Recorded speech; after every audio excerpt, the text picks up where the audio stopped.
there was ever a detonation in New York City or London or Johannesburg, the ramifications would be devastating. And we know that organizations like Al-Qaeda are in the process of trying to secure nuclear weapons or other weapons of mass destruction.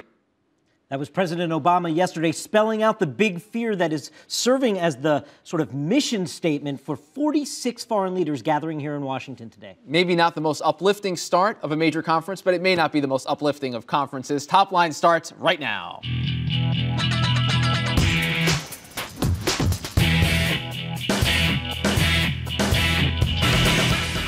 Hello and welcome to ABCNews.com's Top Line. I'm David Chalian. And I'm Rick Klein. Each weekday, we're bringing you the very latest political headlines, reporting, insight, analysis, everything you need and want to know about politics. And it's twitter.com/thenote to stay informed, answer our question of the day, give us questions for the guests. We're here. Kick us off this week, sir. What's your top line?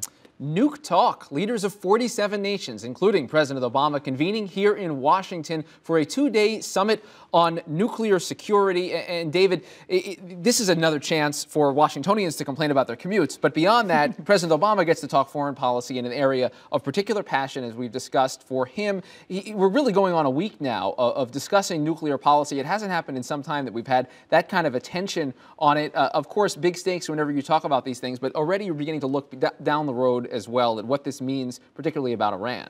And, of course, politics at play here, too. We heard from Joe Lieberman over the weekend that he's not at all certain that that treaty that he signed with Russia, that the president did, can be ratified in the Senate with the 67 required votes. We'll delve into that as well. Battle lines. That's our next headline today. The Supreme Court vacancy in a modern era always produces a fight, obviously, with the most partisan court watchers, and understandably so. The stakes are incredibly high. But this may not end up being quite the battle royale that many people expect. Obviously, talk of shortlists and filibusters will dominate everything, and Hillary Clinton's name could not escape attention. I think it's just now a rule of thumb. Any time there's any job opening in Washington, we have to say, is Hillary a contender for it? I mean, she's got a pretty good job over there at the State Department. There are no facts, no reporting to indicate that she actually is being considered. Or that she'd be interested in any of that. Yeah, no, but we just have to do it, so we'll throw it out there as well. Back to work. Congress is back after a 2-week break for their longest stretch of legislative work, and this is really the meat of lawmaking. If anything substantive is going to get done in 2010, it's going to have to happen now over this next period of about two months. Financial regulatory reform is next on tap for the White House and for Democratic leadership. Then you see immigration reform, you see cap and trade, all jostling for a little bit of oxygen. But first, we're going to be back to one of those classic pitched battles over how to pay for unemployment benefits. Republicans didn't succeed in their filibuster attempt last time around. They're again trying to make a point about spending. That's for Republicans and Democrats to battle out in the Senate to get that short-term done. The long-term unemployment issues and sort of jobs agenda, that's a battle again between Democrats in the House and the Senate. They don't agree among themselves how to pay for it going forward. And finally, Romney's money haul. Yes, the big winner from that largely meaningless Southern Republican Leadership Conference straw poll this weekend. By big winner, I mean he won by 1 vote over Ron Paul. Mitt Romney announced that he has raised $1.45 million in the first 3 months of this year for his PAC. That is trouncing his competition, Tim Pawlenty, by about a margin of 3-1. I mean, he nearly 3 times as much money he raised. That's not a good sign for Tim Pawlenty, who still needs to get out there and get known to the Republican electorate. And he didn't need a straw poll victory to cement his place really as the early frontrunner for those who care enough about 2012 right now to make such lists. Right. We're going to like us. We're going to begin with the nuclear talks that are going on here in Washington. We're joined by Chris Ford. He's a senior fellow at the Hudson Institute, former U.S. Special Representative for Nuclear Non-Proliferation, Bush administration appointee at the State Department as well. But I want to begin, if I may, asking you, we heard Secretary Clinton and Secretary Gates over the weekend talk about this. They were on all the Sunday shows. Do you agree with the administration's overall assessment that the threat of nuclear weapons, sort of that we think of from Cold War era and beyond, is really no longer the threat at all? That is not a threat, and that it is all about a terrorist use of nuclear weapons. Is that the right focus? I support that focus. This actually represents a very significant continuity in U.S. policy. Make no mistake, there are bad guys out there trying to acquire these technologies, and they have no scruples whatsoever. I think that the Obama administration is quite right to focus heavily upon nuclear terrorism. One might quarrel as to whether the risk of nuclear attack, as we are told, is actually higher than, say, during the Cuban Missile Crisis, but that's nitpicking.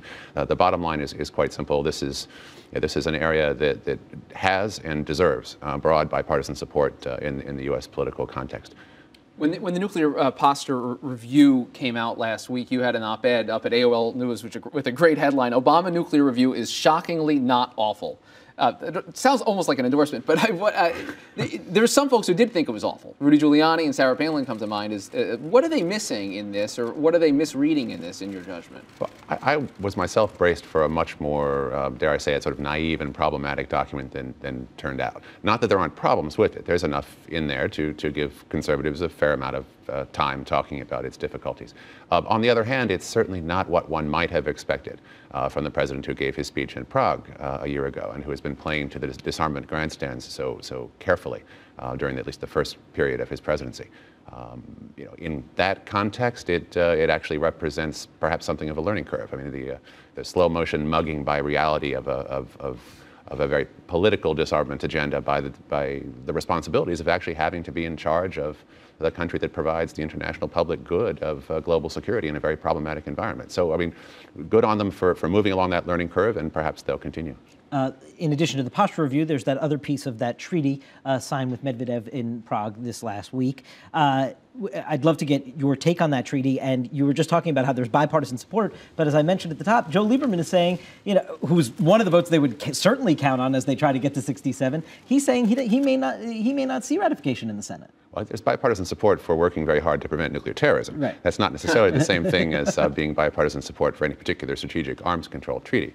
That said, I think in some ways the most remarkable thing for this very ostentatiously pro-disarmament president is the degree to which this new post-START agreement doesn't actually cut nuclear arms terribly much.